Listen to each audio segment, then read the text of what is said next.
Hey guys, Ben from Bach Photography here, back with another video. Thank you for joining me once again. Today we're looking at a photo shoot I did with Whitney here, and I'll link in the description a link to her Instagram if you'd like to check out more of her work. And we're shooting with a Sigma 35mm on a rooftop here. Now before we get into the video, I just want to let everybody know I'm really excited to announce that I'm going to be offering a coaching service on my website to a limited selection of people. So if you're looking at getting into photography as a business, or maybe you already have a business and you'd like to take it to the next level and you're not finding enough clients and you're not really sure why, and you'd like to take your website, your branding, your SEO, all of that stuff to the next level, check out the link in the description. And there are limited spots available, so make sure you're quick, but that's all going to be in the description if you're interested. So now let's get into the video and talk about this photo shoot. So for this photo shoot, we mainly used a Sigma 35mm f1.4, and that was the art lens. And then we also used a Sigma 50mm f1.4 for some of the photos here as well.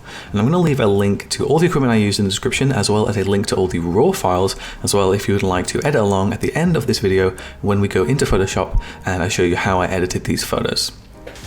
So I'm also using a Sony A7R2 camera body as the camera for this photo shoot as well. As for the location, we're shooting on a rooftop here for a car park. And I think that car park rooftops are really awesome for photo shoots because normally, especially during golden hour and that kind of thing, there aren't that many cars there because everyone's gone home from work for the day, because you're normally shooting past 5 o'clock. You get lots and lots of space, and it also means that because you're a little bit higher up, you get a slightly golden light from the sun even earlier in the day. So you get a little bit more flexibility with golden hour, you get a little bit longer of a duration of golden hour as well. And also, when you're right in the middle of the city at one of these rooftop car parks, often you get lots of really nice buildings in the background that are made of glass and things like that, and the reflections can look really nice in the background when they're nice and blurry if you're using a prime lens and shooting at a low aperture, like I am here. So now we've given a little bit of an overview of this photo shoot, let's have a look at some of the photos that I took in this photo shoot.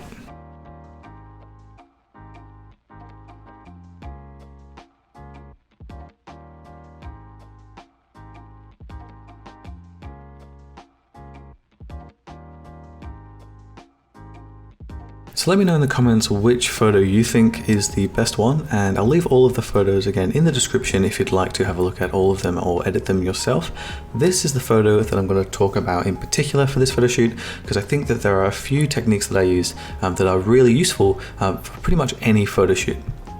So first of all, I shot really low down in this photo. It's difficult to tell, but I'm actually really hunched down in this photo, and the reason I'm doing that is because I can elongate Whitney here and make her legs look super long, because I'm shooting from the bottom up basically.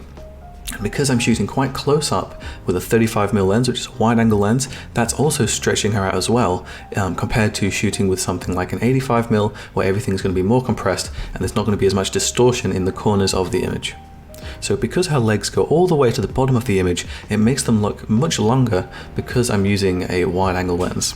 Now another tip here is not so much a photography tip, but more of a posing tip, and we have Whitney here with her legs crossed, and basically when you get a model to cross their legs, it just makes their legs look a little bit longer. And I'm not really sure why that is. I think it's because when a line is diagonal, it just looks a little bit longer in the frame. I think that's the reason, but I'm not really sure what's going on there. Maybe let me know in the comments why that is, but if you cross their legs, it's always going to make their legs much longer, and it's also going to make their hips look slightly wider as well. So so that just add curvature to their frame as well. So that's something that you can do to make your model look a little bit longer and slimmer as well. So you can see in this photo shoot that the lighting is very nice and soft throughout the entire frame, and that's because the sun is actually being hidden by one of the buildings in the background. So another great reason to shoot at rooftops is that you can shoot here even when it's quite early in the day and the sun is quite high up, because you might have all of these big buildings blocking the sun from view, which means that you're going to get a really nice soft light throughout the entire frame. Because when you have a really harsh lighting source like the sun at midday, that can really damage the softness of the image, because you're getting a really harsh area of light in one side of the frame, and then you'll have like a really harsh shadow in another part of the image. And that can be a stylistic choice, but particularly when you're using cameras that might not have a super high dynamic range, it does make it more difficult to get flattering images in your camera. So if you can hide the sun behind a building or something like that and have a nice soft lighting throughout your entire image, gives you a lot more flexibility in post-production for changing the lighting conditions and maintaining the details and making sure you have details in the highlights and shadows. One final thing to add to this photo shoot is that I think the photos look much better if you don't shoot straight on perpendicular to the lines of the building that you're in. What I mean by that is, in this particular photo, for example, you can see that leading line behind Whitney, which is like the ledge of the building that stops people from falling off.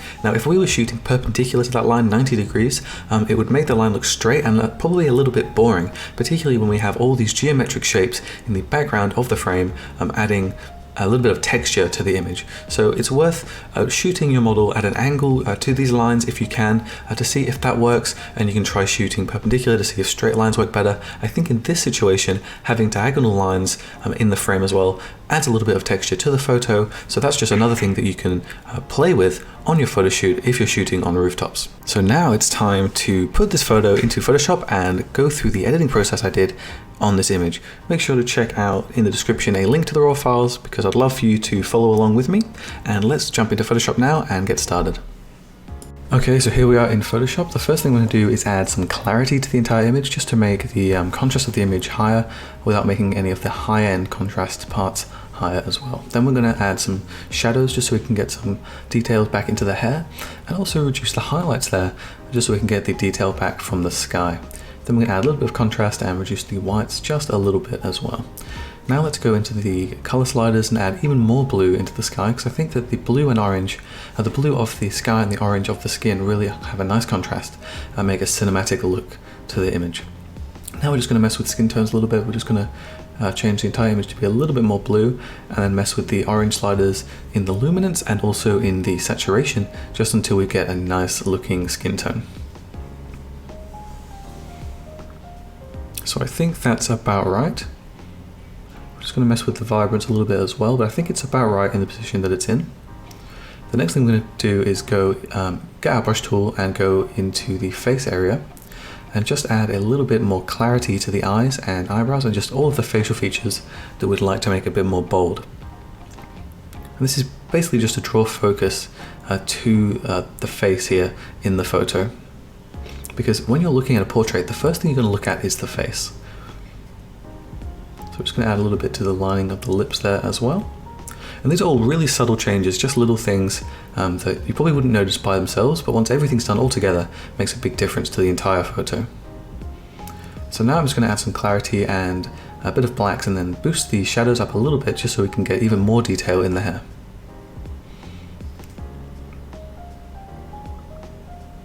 And I'm using a very feathered brush here, just so we slowly go out to the edges of this brush, just so there's no hard lines when we're making any of these changes.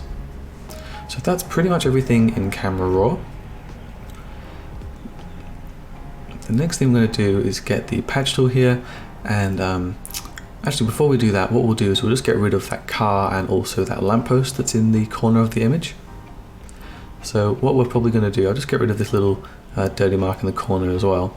What we're going to do is we're going to take a selection of about a third of the image just before Whitney's arm, and then we're going to right click and we're going to go to the distort tool, and we're going to drag out all of those parts of the image that we don't like. So you've got to be careful with this tool not to drag too much, otherwise things start looking a bit strange. But you can do it quite a lot, especially if you're doing it on part of the background that's nice and blurry. It's more difficult to tell that you've distorted the image. So now that we've dragged that all the way out, I'm just going to crop the image to make Whitney right in the center as well.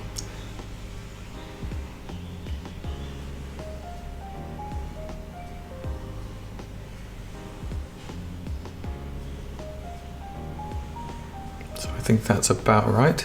So now we've also removed some of that distortion in the corner as well. So the next thing I'm going to do is I'm just going to remove any imperfections with the patch tool in the scene and on the skin as well. So I'm just going to fast forward this bit just because it can get a bit boring, but basically what I'm doing here is just dragging around any areas that I don't like, and then either using the content aware deletion by clicking the delete button, or just dragging into an area that I like the texture with the patch tool. So I'm just going to fast forward this now, and I'll see you in a minute.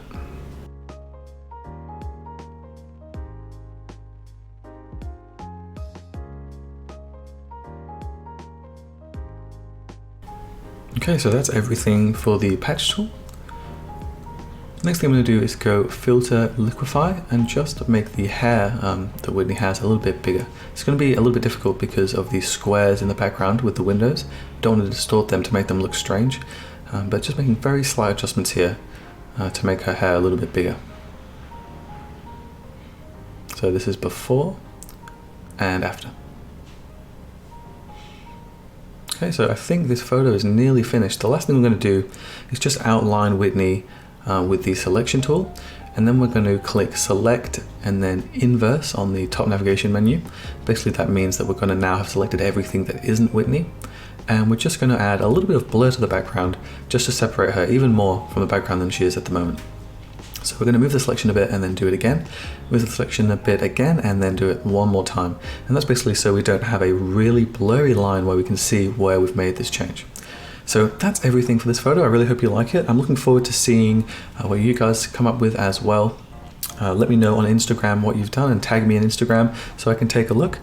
And also back to the coaching, I have a few spots left for my coaching services. So basically what we'll do if you're interested in the service is we'll sit down together and we'll make a plan of action on how you can take your business to become a really successful business, and we'll work out what your goals are, and then we'll work out a plan tailored for you on how you can achieve those goals. So I only have a few spots left for those.